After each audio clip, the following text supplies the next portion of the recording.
ఇక్కడ ఇంకోటి చూడొచ్చు, ఎటు చూసినా జనం పండుగ పయనం అంటూ కిటకిటలాడుతున్న బస్టాండ్లు, రైల్వే స్టేషన్లు, పోటెత్తిన గోదారిల వాహనాల ప్రవాహం అంటూ విజయవాడ హైవేపై భారీగా ట్రాఫిక్ జామ్.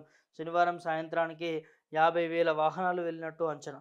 అలాగా సంక్రాంతికి తమ తమ సొంత ఊర్లకు వెళుతున్నటువంటి అంశాన్ని చూస్తూ ఉంటాము. సో, పండుగ పయనం అంటూ కూడా చూస్తా ఉన్నాం. దానికి సంబంధించి ఇక్కడ రైళ్లు కావచ్చు, ఇక్కడ తెలంగాణలో ఫ్రీ బస్ అని ఒక ప్రతిష్టాత్మకంగా ప్రవేశపెట్టినటువంటి ఫ్రీ బస్సులలో మహిళలు చాలా ఇబ్బంది పడతా ఉన్నారని చెప్పి కూడా ఇప్పటికే చూస్తా ఉన్నాం.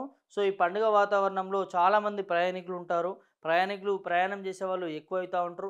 అలాంటి వారి కోసం ఖచ్చితంగా తెలంగాణ ప్రభుత్వం ఫ్రీ బస్సులు పెట్టాల్సింది పోయి ఇవాళ టికెట్ల రేట్లు పెంచుతా ఉన్నారంటూ కూడా కొన్ని అంశాలు బయటకు వస్తున్నటువంటి పరిస్థితి చూస్తున్నాము. టికెట్ల రేట్లు పెంచినా కూడా బస్సులు పెట్టని పరిస్థితి. ఇవాళ ఒక బస్సులో 50 నుంచి 60 మంది ప్రయాణికులు వెళ్ళాల్సింది ఉంటుంది.